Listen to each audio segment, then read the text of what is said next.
tardes. Me voy a presentar. Yo soy Eva Holz, soy diseñadora y artista plástica. Vivo en Chile. ¿Por qué digo vivo en Chile? Porque este es un vivo que hacemos Chile-Argentina.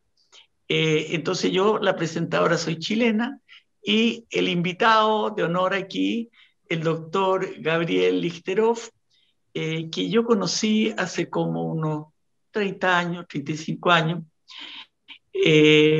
porque él estaba pololeando con la hija de una amiga y vinieron a mi casa y ahí nos conocimos y después nos vimos unas 2 o 3 veces en la vía cortito. ¿Y qué fue lo que me motivó a mí a invitarlo? Porque con esto de las sociales, yo me fui interiorizando en algo que Gabriel estaba, que me inspiran a mí, que pienso que pueden inspirar a otras personas. Y ese es el propósito de esta entrevista. Ando con mi hermano, que hace la entrevista así, así, porque los periodistas hacen esto y hacen lo otro. Y yo lo discutí con él y dice, mira, a mí le dije, no me vengáis a enmarcar, porque los artistas tenemos problemas con los marcos, ¿ya? Que tiene que ser así, que tiene que ser así, porque yo no soy una entrevistadora. Yo no soy una periodista, soy una señora con un micrófono que tengo ganas de conversar con gente interesante, ¿ya? Entonces, ¿qué es lo que me interesó de Gabriel? ¿Y qué es lo que encontré novedoso? ¿Y por qué tomé el tema de explorando la creatividad? Que conversando con Gabriel ahora un poco más largo, le pregunté qué lo inspiró, qué fue, cómo partió él, cómo partió su especialidad y cómo se inspiró para crear esto que él va a contar. Y en eso, en la creatividad, cómo él innovó. Y entonces yo llego hasta aquí con mi intro, porque ahora le voy a tirar la pelota a Gabriel, que nos puede... El micrófono a nuestro invitado, Gabriel Lichterhoff, que es, bueno, muy bienvenido a este programa de Explorando la Creatividad que Eva Holz hace todo el tiempo. ¿Me escuchás ahí, Gabriel? Muchas gracias. Ahí está, perfecto. Perfectamente. Y bueno, contanos un poco, Gabriel, sobre ti, sobre lo que has venido haciendo en tu carrera profesional, algo de tu vida personal, y pronto seguramente Eva volverá a estar con nosotros. Perfecto. Bueno, ante todo, muy agradecido por esta invitación y bueno, bastante tener la posibilidad de ser entrevistado por un artista, porque a veces nosotros, los que estamos en temas de salud, a veces nos embadurnamos con muchas cifras, con muchas cosas, pero sí, yo creo que de la misma forma que todos aprendemos a través de las historias, son las historias las que nos enseñan y las personas con las que estamos, las que nos enseñan. Y bueno, la verdad que eh, sí, comentar que, bueno, vengo de una familia de médicos, sí, tengo mi padre médico, tíos, primos, tías, médicos, y, y la verdad que fue una cosa, no fue un legado, sino que simplemente fue una elección en base a la inspiración. Y también quiero ver si puedo compartir eh, una imagen de en mi infancia, una cosa que realmente me inspiró muchísimo. Voy a ver si ahí se puede ver, se está apreciando. Se ve perfecto, se ve perfecto. Bueno, esa era nuestra presentación, pero yo quiero avanzar, este, eh, quiero avanzar en el otro slide. A ver. Bueno, simplemente acá quiero comentar que en diabetes tenemos la situación de que a más pobreza hay más diabetes y hay mortalidad por diabetes, que fue una de las cosas que, bueno, lo inspiraron. Comentarles y agradeciendo al doctor Patricio Davidoff, que es un destacadísimo médico diabetólogo y muy amigo de Chile, que me facilitó estos datos en donde el 12,3% de las personas en Chile tienen diabetes, es decir, que no hay nadie que no tenga un vecino, un amigo, un familiar con diabetes, por eso es entiendo de gran interés para todos. Ahí tenemos la cifra 12,3. Y acá, una de las cosas que me inspiraron es realmente el juramento de Maimónides. Yo tuve la suerte cuando me recibí de pedir, de pedir jurar por Maimónides, porque ustedes saben que el juramento hipocrático uno jura por Júpiter. Entonces, como si yo te digo, mira, te juro por Júpiter que te voy a pagar el cheque de febrero. Y bueno, y en cambio, esta idea de Maimónides realmente me inspiró muchísimo porque dice que, bueno, hay que estar siempre prestos a servir a los ricos, a los pobres, a los amigos, a los enemigos, a los que uno piensa que son malvados, uno también tiene que estar dispuesto a atender y no distraerse de otra cosa que la persona. Uno cuando está frente siempre a una persona. Y sí, y la otra situación que me inspiró mucho en la infancia, esta es la imagen de mi abuelo que se llamaba Jack Cataribas, tenía su madre, él tenía diabetes, su madre también tenía diabetes, y cuando tuvo una infección en el pie, esta señora que habría nacido a finales del 1800, en donde imagino que las cirugías eran brutales, no había anestesia, y esta señora decidió fallecer antes de tener la amputación de la pierna que le habían indicado en ese entonces. Y a mi abuelo también, que él también tenía diabetes, empezó a tener un dedito negro y entre todos estos familiares que yo decía tíos, tías, primos, decidieron que no había otra alternativa que hacer una amputación del miembro inferior. Y ahí es como apareció mi abuela, que es acá, mi abuela Fanny. Estas fotos son de distintos tiempos, por eso ella se ve más joven que él, pero ella decidió eh, hacerle como él decidió no cortarse la pierna, ella empezó a curar con mucha paciencia y así fue que mi abuelo perdió su dedito pero salvó su pierna y vivió muchísimos años más. Y eso realmente inspiró que las personas tienen mucho que enseñar y tenemos nosotros mucho tanto. Así que sin darme cuenta, esta fue realmente la primera inspiración que tuve para el trabajo. Y obviamente uno cuando estudia y hace la residencia, estás lleno de números, pero bueno, después te enfrentás a lo que es la gente y aprendes muchísimo de la gente. Sí, no sé si está Evi conectada. Sí, ya estoy conectada. Bueno, te cuento, Evi, yo vivo en un lugar que se llama Esteban Echeverría. Es un Ya, lugar que muy tranquilo. Yo creo que desde el diluvio universal no ha pasado nada gran importante. Lo único que tuvimos hace unos años, que habían, este es mi hospital, eh, que se llama Santa Marina. Yo siempre digo que es un hospital de alta complejidad porque es muy complejo que nos salga un estudio rápido, es muy complejo conseguir una derivación, estudios. Así que en este hospital donde yo vivo, el Hospital Santa Marina, que ahora estos últimos años se han modernizado, ya tenemos tomógrafo, en fin, pero todavía estamos en esa situación que somos de alta complejidad, ¿sí?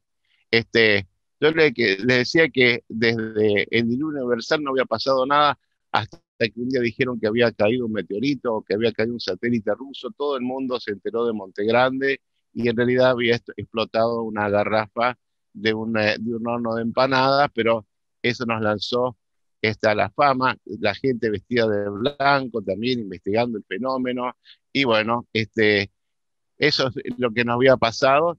Y bueno, y nos encontramos cuando llegamos al hospital, uno que venía con tantas cifras y aprendió goteos y drogas y muchas cosas.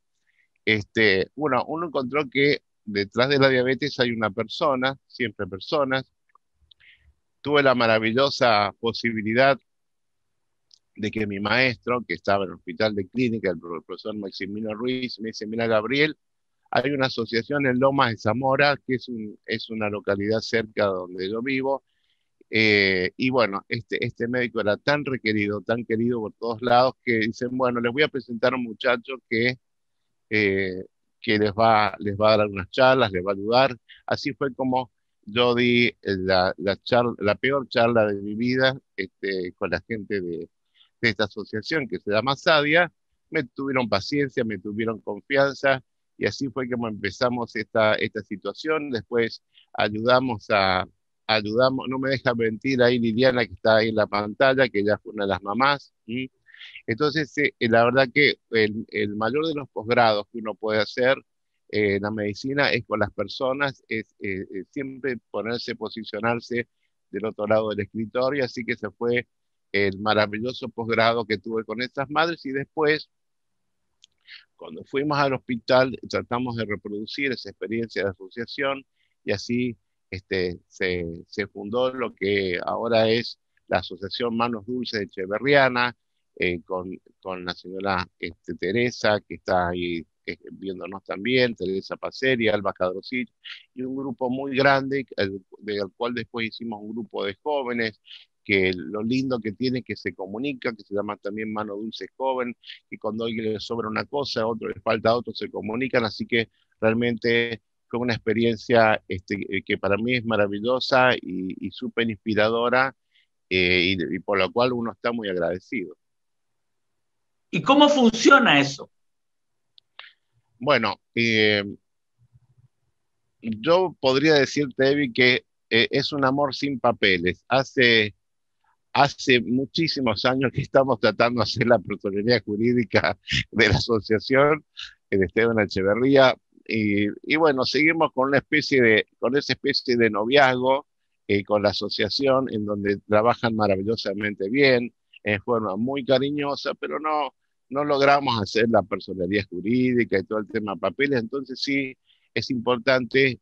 Hay una cosa que los que me conocen saben que siempre digo, que más sabe de pimienta el que probó un grano que el que vio pasar un cargamento. Nosotros, los diabetólogos, podemos saber perfectamente cómo actúa la insulina, bueno, cuánto dura, etcétera, pero solamente una persona que tiene diabetes puede entender cabalmente lo que es colocarse todos los días insulina, controlarse todos los días, de manera tal que esa valiosa experiencia es lo que uno ha aprendido de las personas que tienen diabetes, y no es casual que la mayoría de las asociaciones de esta Federación Argentina de Diabetes que integro ha comenzado con madres. La verdad que son más madres que padres. Somos así medio, las madres son las que están más encima, y la verdad que los grupos que uno conoce fueron fundados, mal que me pese yo que soy varón, la mayoría de las asociaciones la han fundado madres preocupadas por sus hijos, y así fue a lo largo de esto. Yo ahora el 27, Evi, el 27 de febrero cumplí 30 años de recibido de médico. Y es decir, que muchos chicos que yo conocí adolescentes ahora ya son profesionales, algunos ya son padres, madres.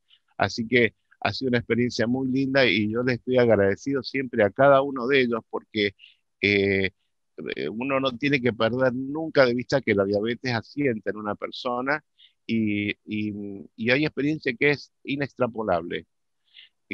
¿A qué me refiero? Nadie va a entender a un papá o una mamá de alguien que tiene diabetes más que otro papá y una mamá. Nadie va a entender a un joven que tiene diabetes más que otro joven. Es decir, que esa experiencia para mí fue sumamente enriquecedora, inspiradora, y el tema esencialmente siempre que uno tiene que estar atento es saber ver, saber escuchar, así como los cirujanos tienen que tener esa paciencia para abrir la panza, la guata, como dicen en Chile, y ver lo que hay adentro. Nosotros, los que hacemos especialidades clínicas, diabetología, tenemos que saber escuchar, y saber a partir de eso cómo actuar. Nos pasa a diario, por ejemplo, esta misma mañana, a veces nosotros le damos una indicación a la persona que se tiene que poner insulina, y por ahí, si no tenemos una adecuada provisión de jeringas y de agujas, la persona trata de no ponerse tantas veces para que no le duela, entonces por ahí uno tiene que conversar, y cuando conversamos y llegamos a ese conocimiento que a veces uno ve que una persona tiene la glucosa muy alta y dice que qué raro porque le aumenté la cantidad y en realidad sigue poniéndose lo mismo, ya sea que me mira y me dice que sí, o ya sea que tiene que trabajar en un determinado momento y no puede llevar su insulina. Es decir, que el saber escuchar es parte de la medicina y hace que la medicina sea ciencia y sea arte también. Entonces sí, tenemos que estar siempre conectados eh, eh, para poder ser útiles.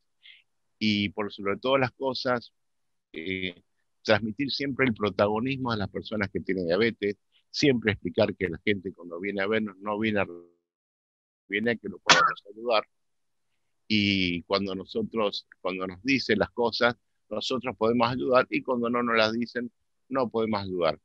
A lo largo de todos los años sé todos los trucos, sé cuando me dibujan los números de la glucosa en sangre, tengo, los conozco todos los trucos, conozco a veces lo que significa a veces para un chico o una chica que tiene diabetes, que los padres están por ahí muy pendientes de lo que le pasa, entonces hay momentos que se hastían y entonces por ahí no se controlan y anotan cualquier número o hacen un montón de trucos raros que uno los va conversando y con la idea de ayudar.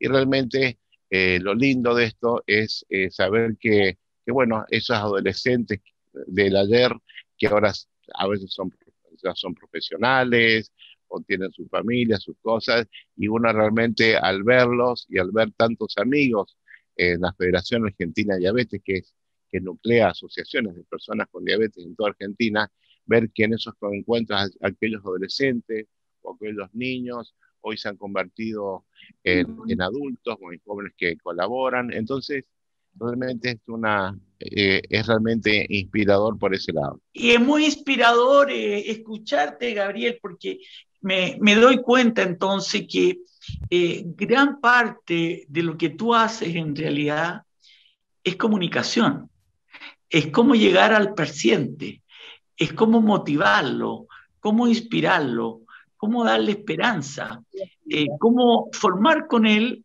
un equipo. Yo vi estas características tuyas, que tú no lo creas, de alguien que era sumamente empático y muy cariñoso, muy paternal. O sea, eres una mamita también, no solamente un papito, eres una mamita, ¿ya? Y eso fue lo que me dio ganas de invitarte, ¿te das cuenta? Porque hay muchos diabetólogos, hay mucha gente muy fantástica, con mucho currículum, pero ¿por qué elige uno un médico? ¿Cuáles son las características que uno como paciente tiene para elegir a un médico? Y yo, mientras estaba esperando esta reunión, pensaba cuáles son los médicos con los que yo me he quedado. ¿Quiénes son aquellos y por qué? Y tal vez basándose en algo que dijo un amigo mío psiquiatra una vez, y que yo estoy totalmente de acuerdo con él, que uno se mejora por fe. Cuando uno tiene fe en el médico y uno le cree, uno se mejora. Si uno no le cree, si uno no entra en esa conexión íntima de corazón a corazón, uno no cree en el médico y uno no se mejora. Hay una cierta resistencia. Entonces, cuando yo siento todo ese amor de ese médico, toda esa preocupación, aunque esa preocupación dure los 15 minutos de la consulta, pero es una atención porque el médico está 100% presente, no está mirando el teléfono, tomando la hora, sacando la cuenta que tiene 15 minutos por paciente, porque a veces pueden ser esos 15 minutos, pero esos 15 minutos de estar comprometido con el paciente 100%. Entonces,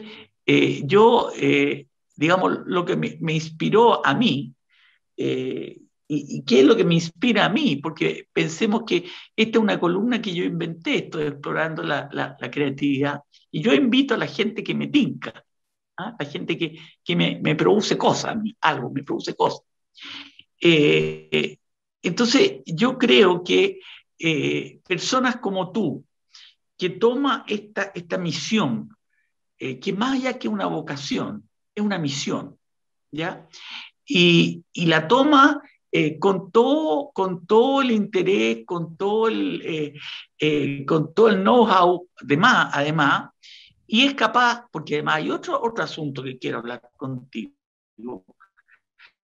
que eres capaz de crear equipo de apoyo. No es solamente tú con tu ampolletita de inteligencia y conocimiento, sino que tú eres capaz de pescar un par de personas o harta y armar y hacer crecer esto como una posta. Entonces, esa es la parte que a mí me interesó de ti. Por eso te llamé, para que me cuentes cómo es esta posta. ¿Ya? ¿Cómo vas creando el equipo y cómo vas creando esta innovación en apoyo? Porque tu innovación está en apoyar a gente vulnerable, crear un equipo, porque tú no eres capaz solo, tú necesitas otras manos y otros corazones. Entonces, quiero que me cuentes de eso y cómo eso te entusiasma, porque en la creatividad, por lo menos en el arte, tú tienes una parte que es un juego, que tú dices, esto tengo que hacerlo porque esto me va a resultar y le voy a poner verde y le voy a poner azul, en fin. Y mientras tanto se van produciendo distintos problemas, distintos obstáculos, pero tú estás teniendo tu meta al lado y tratando y dándote cuenta que va cambiando y después al final vas a llegar a un resultado que es la sorpresa. Entonces yo quiero que tú me hables de este proceso de apoyo y de creatividad que tú has tenido en la alfabetización de gente vulnerable y cuáles han sido las sorpresas. Y ahí te dejo.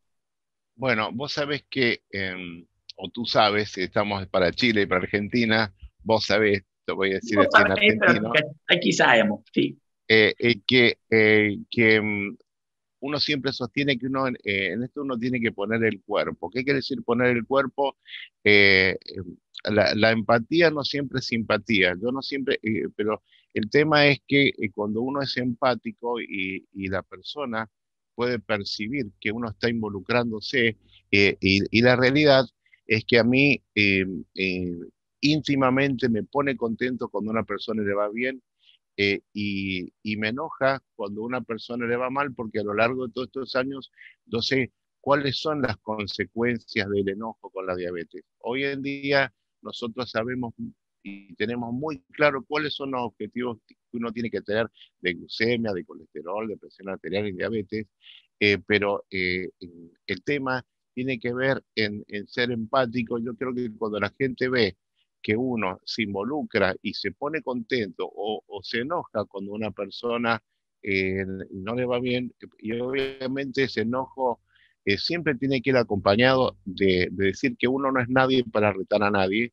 y que si uno a veces se preocupa, tiene que ver con esta empatía, es decir, tiene que ver con tratar de que le vaya bien, tiene que ver con que cuando una persona no tiene la medicación, llamar por teléfono al visitador médico para que tú consiga, o hacer estas redes maravillosas en donde en este momento que en Argentina o en Buenos Aires a veces tenemos alguna dificultad en la provisión, el saber que hay una red de contención entre las profesiones y las personas realmente a uno le ayuda muchísimo, pero la gente ve que no está sola.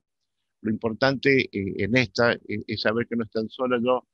Yo realmente sí he aprendido muchísimo en el hospital, porque a veces cuando nos vamos, entre comillas, puliendo, cuando nos vamos puliendo y puliendo, a veces no nos mostramos contentos cuando estamos contentos, no nos mostramos tristes como estamos tristes, y realmente muchas veces me ha tocado ver también en la población hospitalaria que si está disconforme conmigo me manda a freír mono, y si está contento conmigo me puede abrazar.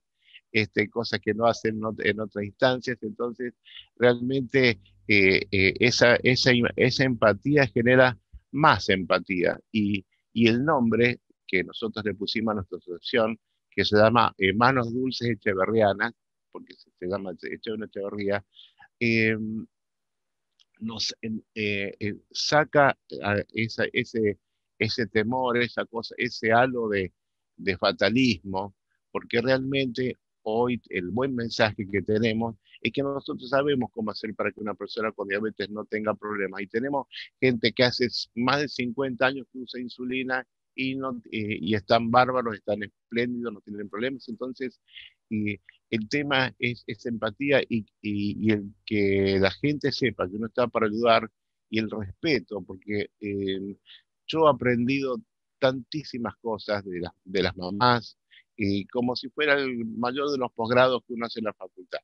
Uno con las mamás aprende lo que significa cuando no hay suficientes insumos, lo que significa para la persona, por qué la enoja una persona cuando por ahí no tiene lo que tiene que tener, y eso realmente nos impulsó a muchas cosas. Vos sabés que lo que vos contás del plan de alfabetización tiene que ver también con esta situación, este mensaje de Maimónides por el cual yo quise curar, y en donde eh, hay cosas que pasan, digamos, muchas veces cuando a la gente le da vergüenza saber que no sabe leer y escribir, por ejemplo. Entonces, vos le decís, tome glibenclamida 5 miligramos 30 minutos antes de almorzar y de cenar, y la metformina después de almuerzo y cena, y lo espero el jueves 25 a las 8:30 de la mañana, en el consultorio 25, y la gente está pensando cuándo era la blanquita. Y por ahí, si una persona no sabe leer escribir, no sabe la hora, no puede ponerse solo la insulina, depende de terceros, no puede tomar un transporte público. Vos sabés que eh, eh, la micro, como dicen en Chile, los colectivos, como decimos en Argentina, tienen a veces el mismo color, pero distinto recorrido. Entonces, una persona que no sabe leer y escribir, si se toma un colectivo que tiene un color diferente, puede aparecer en cualquier lugar de Buenos Aires. Es decir, que son personas que tienen mucho ausentismo en la consulta si no tienen un tercero que los acompañen, o se ponen toda la insulina de golpe. Entonces, había toda una problemática, y, y a veces yo, como te comentaba, a veces cuando uno ve con los pacientes que tienen una conversación como si fuera esas llamadas telefónicas de la mafia, donde dice, no, no, la redonda, la del otro día, la que usted me dio, la que usted me dijo, aquella, la que se acuerda de lo que me dijo aquel día. Y entonces realmente eh, el tema es que uno dice, bueno, todas las pastillas son chiquitas y redondas, si fueran cuadradas y grandes no las podrías tragar. Entonces a veces invitamos a la gente que, si no se acuerda, lleve los cartoncitos para que nosotros sepamos. A veces hacemos con dibujos para que la gente aprenda a ponerse ilusionar con dibujos. Pegamos por ahí una jeringa con una tela adhesiva con un sol, o una tela adhesiva con una luna, para que sepan y puedan medir la cantidad, porque los que hemos tenido la suerte de aprender a leer y escribir, no sabemos el tremendo desafío que es para una persona que no ha tenido la posibilidad de ir a la escuela, eh, eh, eh, que no sabe que marzo viene después de febrero, o que no sabe que jueves viene después del lunes, o que no sabe los números. Entonces, eso genera toda una situación, y también socialmente la situación en donde todavía seguimos con un machismo muy importante, donde cuando hay una familia humilde hacen estudiar al varón y a la mujer no la hacen estudiar. Eh, entonces realmente están generando una situación de dependencia, una situación de agobio, en donde en donde no se les deja escapatoria. No es casual que en estos 21 años del plan de alfabetización de adultos en diabetes, la inmensa mayoría son mujeres, mujeres grandes, mujeres que pasó eso, que vivían por ahí muy lejos y no había posibilidad de ir a la escuela, y que si un médico no está atento a la situación, Puede pensar que una persona que no trae los controles, viene un día equivocado, viene una hora equivocada, toma de cualquier forma, una persona puede pasar por negligente, pero en realidad no sabe leer ni escribir. Entonces, esa situación que no la había leído en ningún lado, me llevó a que, y como bien decís, que todo se arregla entre amigos, todo se arregla entre amigos, entonces yo que atiendo a la tarde la parte privada y a la mañana la parte hospitalaria, así que uno va conociendo personas, un querido amigo que es ahora y antes era un paciente, que es dueño de una empresa de colectivo, pues me dice, mira Gabriel, yo te voy a dar pasajes gratuitos para que los alumnos puedan ir. El secretario de salud me decía, bueno, mira Gabriel, vamos a hablar con el de adultos para que podamos darle a estas personas no solamente aprender a leer y a escribir, sino una herramienta para que puedan progresar. Por ejemplo, darle el título oficial de primaria. Y cuando lo publicamos hace muchos años, para nuestra sorpresa, fue la primera experiencia reportada a nivel internacional. Es decir, que no existía a nivel internacional ninguna escuela primaria donde oficial se enseña a personas adultas con diabetes. ¿Y por qué? ¿Por qué una escuela para personas con diabetes? Porque eh, obviamente que el beneficiarse de saber de escribir es importante para todos, pero las personas con diabetes aparte tienen que saber manejar de la insulina, tienen que aprender a saber cuándo tienen un infarto que no se da de la misma forma que una persona que no tiene diabetes, y a comer y a comer en forma saludable. Y respecto a esto, el tema de la comida, hay muchos mitos que uno tiene que tener en cuenta. Vos sabés que mm, eh, una, un vaso de gaseosa común, de las más conocidas, gaseosa de cola, tiene cada vaso 94 calorías. Eh, y, y- y en general, eh, la gente que ha tenido dificultad económica, el consumo de la gaseosa se hace para Navidad, para Año Nuevo, para los cumpleaños. Es decir, que esa imagen de la infancia, de felicidad, obviamente fomentada también por la industria, no nos olvidemos que la imagen del Papá Noel de color rojo y con los bordes blancos lo hicieron en base a los colores de Coca-Cola. Entonces la gente siente artificialmente que es parte de un mundo que tiene que ver con esto. Entonces, en ese sentido, la persona dice, bueno, yo ahora estoy trabajando, yo de chico tomé agua, ahora y solamente tenía Coca-Cola para los cumpleaños. Entonces ahora mi hijo voy a ver que todos los días tome Coca-Cola. Es decir, que una suerte de reivindicación social en realidad termina perjudicando a la persona.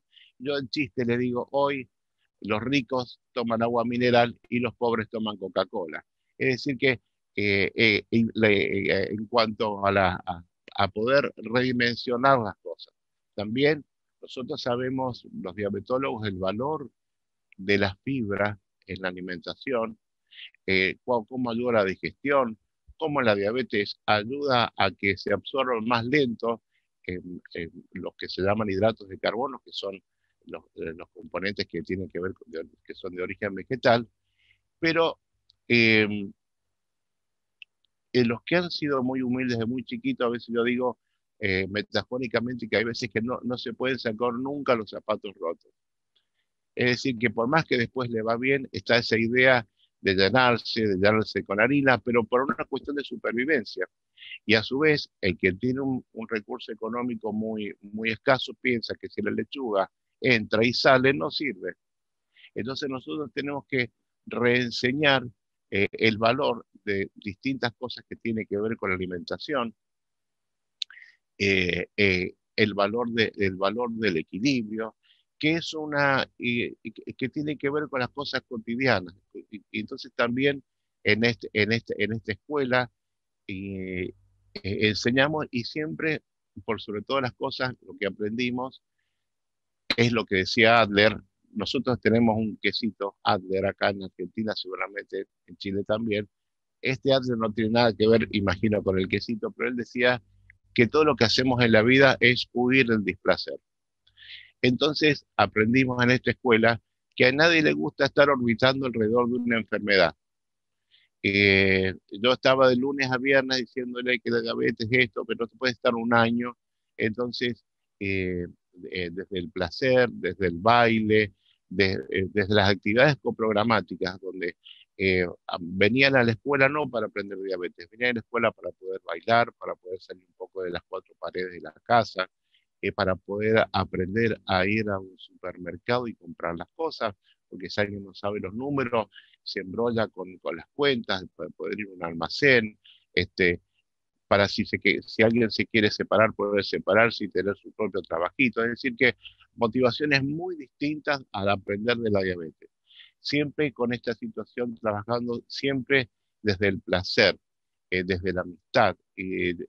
La escuela ha sobrevivido estos 21 años por muchas cosas. En primer lugar, porque la gente de la asociación Manos Dulces Echeverriana, cuando yo hablo con el gerente de la empresa de colectivos para que les dé el carnet, alguien tiene que hacer el listado de las personas, alguien tiene que ir a llevarlo.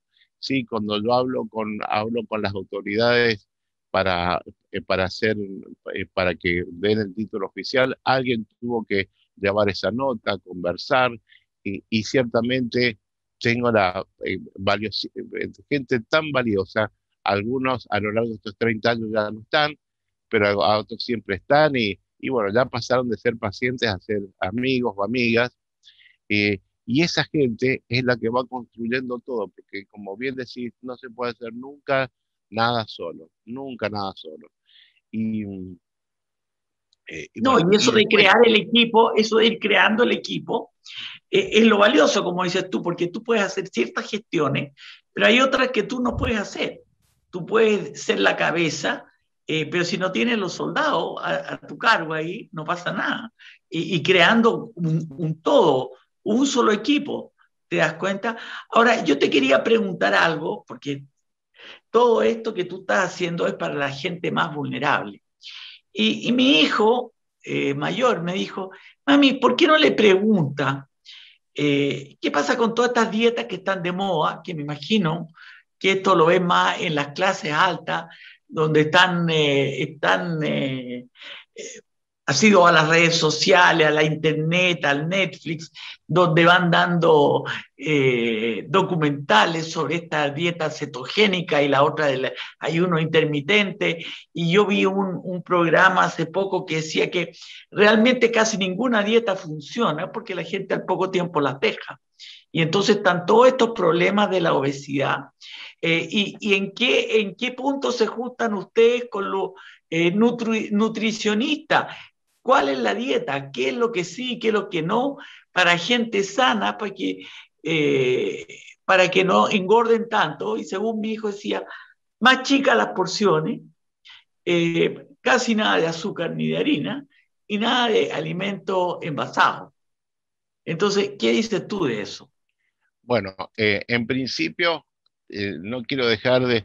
Vos sabés que no me siento, me siento más un soldado que un general, porque la verdad que a veces las chicas de la asociación me dicen, doctorcito, no se olvide que tenemos que hacer la charla el jueves, que tengo que hacer, soy más soldado. Eso me gusta ser soldado porque tengo la suerte y la maravilla de tener, soy soldado de grandes generales, y eso me da mucha satisfacción. O sea, Y pasaste respecto, al lado de los mandados, como dices tú, como decimos aquí. Ahora eh, eres mandado, te sí, mandan sí, la mamá. vos sabés que uno está en mil cosas, y a veces, la verdad, que desde que arranqué con la asociación en Lomas de Zamora, me dice, doctor, no se olvide que tenemos una charla, o que tenemos que organizar, o que tiene que ser tal cosa, o mire, doctor, que tal persona le dijeron que se había salvado en Cristo y no se está colocando la insulina, y por ahí a mí no me lo cuentan, pero se lo cuentan a la gente amiga de la asociación, y ellos me lo transmiten. O mire que esta señora hace tiempo que no tiene insulina, así que estamos en una constante interrelación. Y con respecto a la vulnerabilidad, yo creo que todos en mayor o menor medida somos vulnerables en algo. Eh, Vos sabés que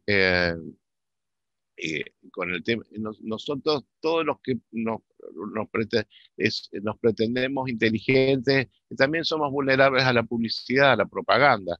Y uno ve, en cuanto a estas cosas que vos comentás, a veces en la publicidad que si alguien le pone un quesito a un pan es más liviano que si no se lo pone, una cosa absurda. Nunca va a tener menos calorías el quesito que si le coloco un quesito que si no se lo coloco. Eh, la publicidad, digamos, algo que te dice que te llena de energía, tenés que tener lectura que si no haces actividad física te engorda. La energía que no la incorporas en hacer actividad física y no lo haces, se convierte en grasa, que es nuestra reserva. Entonces, estamos en este momento de virtualidad, Evi, con mucho de lo que se llama intrusismo. ¿Qué quiere decir? Hay gente que da actividad física sin ser profesor de actividad física, o que da actividad alimentaria sin ser nutricionista. Estamos en un momento de cualquiera puede opinar o cualquiera puede subirse a internet y presentar tal cosa. Entonces, Y ser ciertamente, experto, y ser un experto. y presentarse como experto. Entonces, yo siempre digo que la palabra régimen ya nos habla de una restricción a la libertad. Yo creo que los latinoamericanos la palabra régimen nos traslada a otras cosas. Y la palabra dieta también, las únicas dietas maravillosas son las de los diputados y los senadores, pero fuera de eso, la palabra dieta también nos habla, nos da el mensaje subliminal de restricción de la libertad. Y la idea es que el conocimiento da libertad. Es decir, que cuando yo tengo conocimiento, yo sé de cada cosa cuánto me ayuda, de cada cosa cuánto no me ayuda. Y en este juego del placer, uno tiene que saber que no se puede estar toda la vida sin comer chocolate, es decir, que saber cuánto, si quiero comer chocolate, cuánto, cómo combinarlo. eh, y, y muchas veces nos cuesta romper con la idea de que una cosa, si es asquerosa, es sana. A veces la gente dice, bueno, voy a comer como galletitas de arroz. Cada galletita de arroz tiene las mismas calorías que un vaso de gaseosa común, cada galleta. Entonces, por ahí piensa que por real que algo es asqueroso, es sano. Nos pasa también con gente que come 3 rodajas de zapallo o calabaza, no sé cómo se dirá en Chile, y baboso, y tienen las mismas calorías que un plato de ñoquis. Es decir, que hay muchas ideas que uno tiene que ir retransmitiendo. A veces nos pasa, especialmente la gente más humilde, que me tocó en su oportunidad decir, mire doctor, no, yo no doy legumbre a mis hijos porque cuando les di legumbres, les di lentejas o les di porotos, después apareció toda la materia fecal pegada al inodoro y entonces yo veo que eso es todo grasa. Entonces uno tiene que explicar, bueno, esa grasa que arrastró esa fibra que tiene el garbanzo, la lenteja, es grasa que no se le fue a las arterias de su hijo. Es decir, que hay que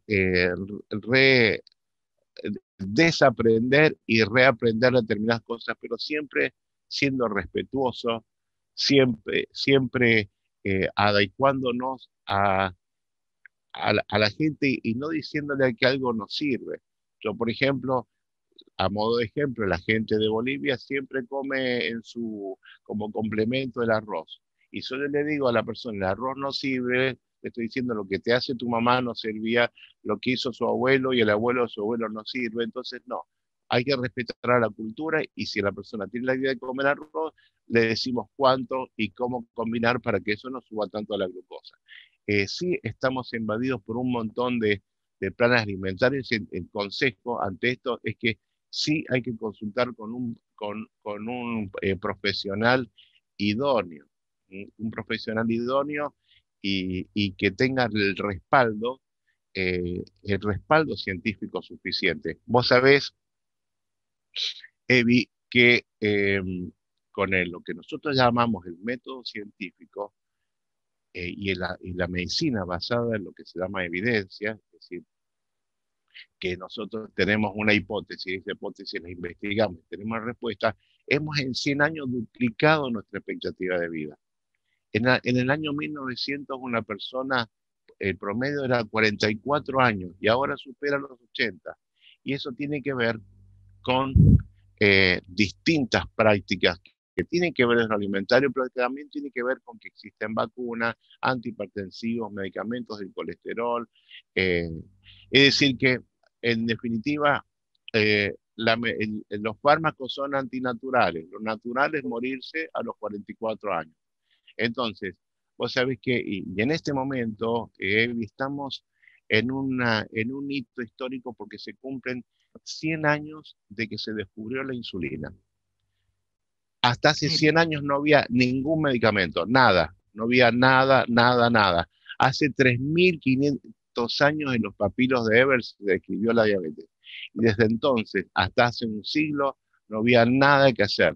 Describían cómo eran las cosas y las personas que tienen diabetes tipo 1, es decir, personas que tienen que aplicarse de primer momento insulina, hasta hace 100 años, la supervivencia no superaba los 6 meses.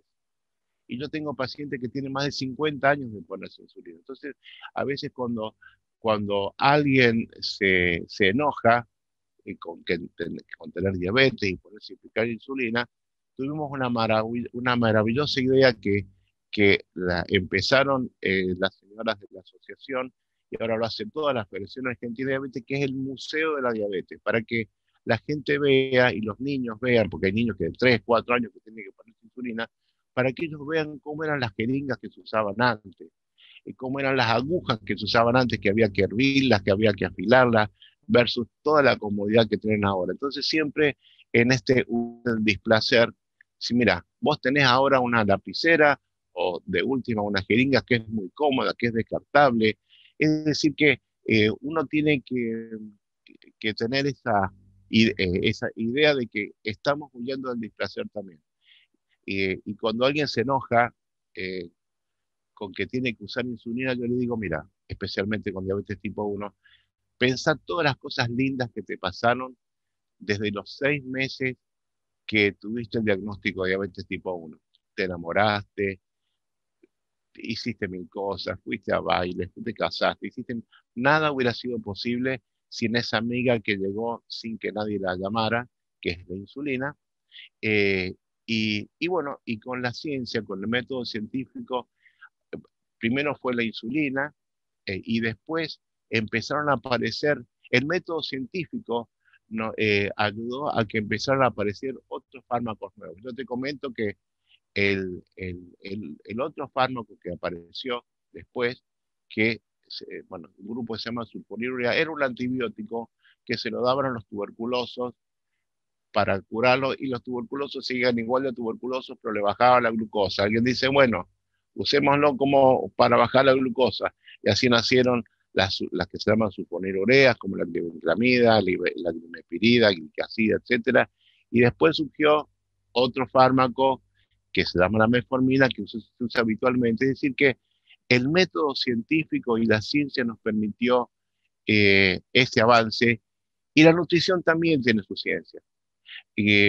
Vos sabés que cuando Joslin, que fue el padre de la diabetología, tenía muchas ideas que antes que existiera la insulina, las personas que tienen diabetes le sacaban todos los hidratos de carbono, es decir, le sacaban todas las harinas, todas las frutas, y vos podías divisar a 40 metros o a 100 metros quién tenía diabetes, porque eran personas flacas, desgarbadas, y tenía que ver con una mala concepción o una falsa concepción o una imposibilidad que hiciera otra cosa, y que era que si tenés la glucosa alta no des cosas con glucosa. En realidad no se tiene glucosa alta por comer mucho, sino todos los gordos tendrían glucosa alta, sino que tiene diabetes por tener poca insulina.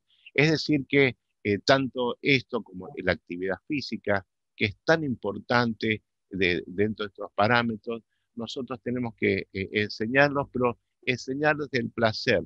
Yo no puedo decir a una persona, eh, eh, decirle, bueno, mire, me pasa todos los días. Si yo digo, mire, tienen que hacer 30 minutos de caminata todos los días, la persona me puede decir, sí, doctor, pero dentro suyo dice que tu hermana haga 30 minutos de caminata por día.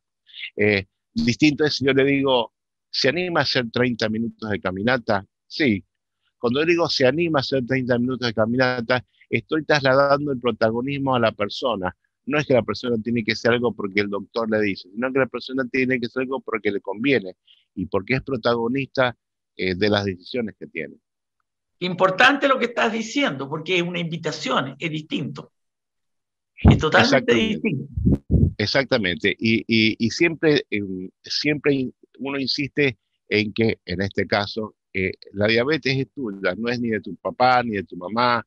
A veces pasa mucho que alguien se pelea con el novio y dice, bueno, así que te peleaste conmigo o me dejaste, ahora voy a dejar de ponerme insulina si tengo una internación y vas a tener toda la culpa para toda tu vida porque culpa tuya yo estuve internada. Es decir, también uno ve que esos manejos que a veces se pueden hacer de la enfermedad, uno decir, bueno, mira, todos los hombres somos iguales, vamos a decirlo, a veces no te separes, si somos un poquito más, un poquito somos todos más o menos iguales. Entonces, eso le digo a veces en cuanto a que es importante saber que uno no tiene que dañarse para castigar a otra persona. También pasa que una cosa que hemos aprendido los psicoanalistas, que no todos quieren su propio bien. Hay gente que no quiere estar bien, que el estar mal le ayuda a conseguir cosas, Exacto. eh, y en ese conseguir cosas y el plan de alfabetización tiene que ver también, porque algunos me decían, doctor, yo quiero que me dé un certificado de discapacidad porque nadie me toma porque soy diabético. Entonces, la primaria y la consecuencia que tuvimos después de la secundaria, porque cuando la persona empezamos a tener egresados de la primaria, dicen, doctor, quiero ahora qué voy a hacer. Bueno, hicimos también una secundaria de adultos con diabetes y muchos que no sabían leer y escribir, tenemos 3 o 4 que empezaron con la escuela y ahora están en carreras universitarias, dando un ejemplo a su propia familia, muchas personas que aprendieron, señoras que aprendieron a leer y escribir, eh, eh, tuvieron la posibilidad de plantarse y, y bueno, y decir, bueno, yo estoy acá y lo valgo. Esta vez, hablando de historias, tuvimos una señora portuguesa, una señora mayor, que el marido la maltrataba y tenía violencia familiar y estaba atrapada porque era una señora portuguesa que no hablaba bien el español, atrapada en otro continente y cuando fue a la escuela pudo aprender a escribir, pudo mandar una carta a sus hermanas en Portugal, le pagaron el pasaje en avión para que ella se fuera a Portugal. La aguantaron 3 meses porque era bastante brava, pero cuando volvió con otra actitud. El marido se puso porque sabe que sabe leer y escribir y que tiene cosas, ya tiene otra autonomía. Es decir, que detrás de esta idea que uno tenía de la escuela simplemente para que no se descompensaran, uno aprendió mucho de las historias de vida y que permitió que mucha gente que no sabía los números ahora puede hacer actividades comerciales. Tenemos una señora que no sabía leer y escribir, que fue una nena de la calle, que se fue creciendo y que bueno, hacía unas empanadas espectaculares, hace unas empanadas espectaculares, pero ahora que tiene esa capacitación, las puede vender, hace los números, sabe cuánto le cuesta comprar las cosas, a cuánto tiene que vender las empanadas, y esta egresada hace muchos años que en nuestro hospital todos le compramos las empanadas porque son muy buenas, y tiene que ver con esta capacitación. Eh, no, Ahora cuéntame una cosa, ¿y qué has sí, sabido? Tú dices que tú tienes un muy buen amigo chileno que es diabetólogo también. sí, sí. ¿Y qué pasa en Chile? ¿Tú sabes si pasa algo parecido? ¿Qué pasa en los otros países latinoamericanos? Porque como sé que porque la gente que ha visto o va a ver a Gabriel, yo mandé parte del currículum que él tiene, que está metido en un montón de cosas y se lo pasa Sí, viajando en los congresos y presidente sí, de sí, esto y sí. del otro y de muchas cosas. Entonces tú ya debes saber qué pasa en América y qué pasa en el mundo con esto. Bueno, lo que pasa en América es muy similar en todos lados. Em, Uno aprendió que la gente que habla en idioma, por ejemplo, la gente que no habla en quichua o la gente que no habla en guaraní, es gente en general que no sabe leer y escribir, o que no hablan portugués o que hablan italiano, es personas que por más que no sabían escribir, uno ve una situación que toda la gente analfabeta que tengo, casi prácticamente el 100%, todos mandaron a sus hijos a estudiar y algunos tienen hijos universitarios. Es decir, que ellos han visto el valor del estudio. Y nosotros en Argentina tenemos más o menos un 6, un 7% de personas analfabetas, pero la situación se repite en toda América Latina y el Caribe. Es decir, que tenemos mucha gente que tiene baja escolaridad, pero como yo te comentaba, vulnerables, todos en mayor o menor medida tenemos cierta vulnerabilidad. No importa si alguien tiene que ganarse la vida buscando entre la basura para sobrevivir alguien tiene una gran empresa. Todos queremos en definitiva que nos quieran, queremos que nuestra gente esté bien, queremos ser queridos. Es una cosa común a todos. Eh, a nadie le gusta que lo mortifiquen y que lo manden. Entonces, el tema es siempre trasladar el protagonismo, trasladar esa situación de decir, bueno, yo tengo que ayudarme, en fin, tengo que fabricar mi propia. Bueno, en todo caso, nosotros vamos a tener que ir terminando esta conversación que da para mucho. Y yo creo que vamos a hacer una segunda pata, una sesión, tal vez con este amigo tuyo, puede ser con un vecino mío también que es diabetólogo de la Clínica Las Condes, podemos hacer de a tres, tres personas, dos chilenos y un argentino, hablando de la situación aquí y cómo va la cosa y enriquecernos, porque la verdad que tu charla nos llena de una reflexión, de una mirada distinta a hacer las cosas, de poner la medicina como al alcance de las personas, no tan, eh, ¿cómo te diría?, tan fría, tan mecánica, sino más humana. Y yo creo que la pandemia nos ha enseñado muchas cosas de cómo queremos vivir, de cómo queremos la vida. Y yo te invito, yo tengo otra charla la próxima semana con una actriz recién recibida,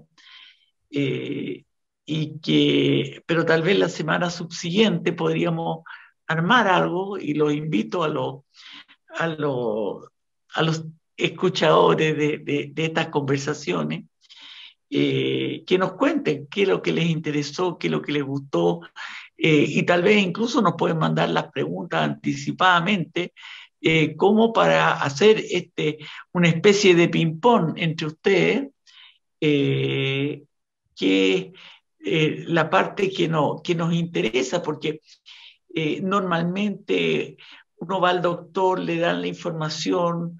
Yo fui una paciente de diabetes que se me diagnosticó mal, se me dijo que tenía diabetes y cada vez me sentía mal y le pregunté a Gabriel por WhatsApp, oye, fíjate que me pasa esto. Me dijo, tienes que hacerte, me dijo, tú dices que tienes diabetes, no me parece, me pusiste en un mail y me dejaste muy metida. Y después entonces fui donde un doctor para que me hiciera la orden del examen que tú querías, y ahí ese doctor pescó la cosa y dijo, no, no puede ser, tú no debes tener diabetes, así que, y por ese examen que tú me pediste, ese otro doctor, que era un proctólogo, o sea, no era de diabetes, me hizo el diagnóstico de nuevo y me dijo, no, esto se acabó. Entonces, justamente tuve esa dificultad de que ese doctor era un amor de persona, o sea, no puedo decir nada y tampoco decir el nombre, se equivocó nomás, pero yo me sentía cada vez peor, no podía caminar, me bajaba el azúcar, sentía que me desmayaba día por medio, ¿entendí? Me decía, cómete una manzana, pero al otro día estaba igual, iba a gimnasia y me desmayaba después. Entonces, entonces son esas cosas que son interesantes conversar, y yo creo que el público nuestro va a estar muy agradecido. Yo te agradezco, Gabriel, no me equivoqué.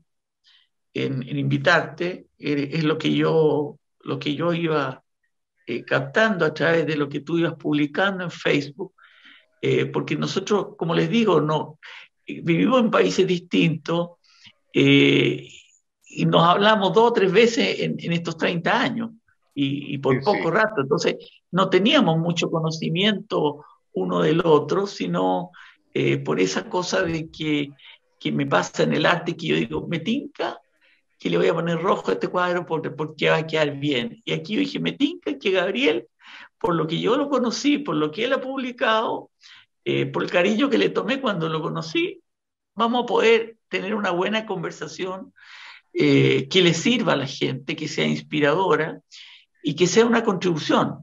Y que haya, a través de estas pequeñas conversaciones que yo hago, y que ese es el propósito por qué las hago, que haya una transformación de conciencia y que la gente reflexione y diga, o que llegue a esa experiencia que se llama del ajá, ajá, o sea, uno cacha algo, porque esto que tú dijiste es muy importante, esto del placer, porque normalmente yo que viví la experiencia de pensar que tenía diabetes, era como que tuviera una espalda atrás, se me estuviera clavando toda la vida entre el miedo, entre la angustia, entre nada, en el fondo, quitándose todo el placer, porque como que el placer estaba prohibido. Y aquí tú has incorporado el placer a la dieta, has incorporado el derecho que tenemos al placer de comer, de disfrutar de la vida. Entonces es una mirada totalmente distinta. Así que yo te agradezco mucho que tú hayas aceptado esta conversación conmigo, que yo no tengo nada que ver con este cuento. Yo soy un artista y me dedico a hacer jardines y a pintar cuadritos. Entonces que tú hayas aceptado esta invitación, te lo agradezco. Y te dejo la palabra para que tú hagas la reflexión final y para que te despidas de la gente. Y como te digo, te dejo ya invitado para que tú ya organices esta historia para las otras preguntas que las vamos a ir teniendo para hacer el nuevo vivo. Así que te dejo a ti. bueno, primero viste que está esa famosa frase, dice, por sus obras los conocerás. Y bueno, hace muchos años que yo he tenido he gozado de tu generosidad. Tengo en mi casa varias obras tuyas que me has dado generosamente, las tengo en un lugar especial de mi casa y a veces, si por más que uno no se vea, queda esa cosa, esa sensación de que uno dice, bueno, si no nos vemos, ya nos vimos. Y sí, ciertamente nos hemos visto 2, 3 veces, pero sigue ese sentimiento, sigue, y Así bueno, es. y mi agradecimiento, mi enorme agradecimiento por la generosidad de tu invitación. Yo, yo siento bueno, que has invitado no a un general, has invitado a un soldado. Yo me siento un soldado, me siento amigo de la gente. eh, Creo que tengo más amigos con diabetes que sin diabetes, así que me siento amigo de los que antes fueron mis pacientes y ahora son mis amigos. Y bueno, yo quiero agradecer, bueno, a tu programa, agradecerte a vos y Y al quedo Estadio siempre, Israelita Maccabi que nos da y esta plataforma. y al Estado Israelita Maccabi que nos da esta plataforma, así que para mí es un honor poder estar. Ciertamente estoy muy contento que ya hace pocos días ya tenemos la tercera generación de médicos en la familia, así que cierro el círculo diciendo que siguen los médicos dentro de la familia y sigue la esperanza de este trabajo. Bueno, de mi parte, muchísimas gracias a esta Israelita Maccabi y esta confraternidad de Chile y Argentina que hemos tenido en este momento. Y gracias a ti y gracias a David y a Juan Francisco Mardones, David Epstein y Juan Francisco Mardones, por ayudarnos a realizar esto. Y como te digo, te dejo invitado y ya puedes empezar a hablar con tu amigo para dar una visión de qué es lo que pasa en Chile y cuáles son los caminos acá.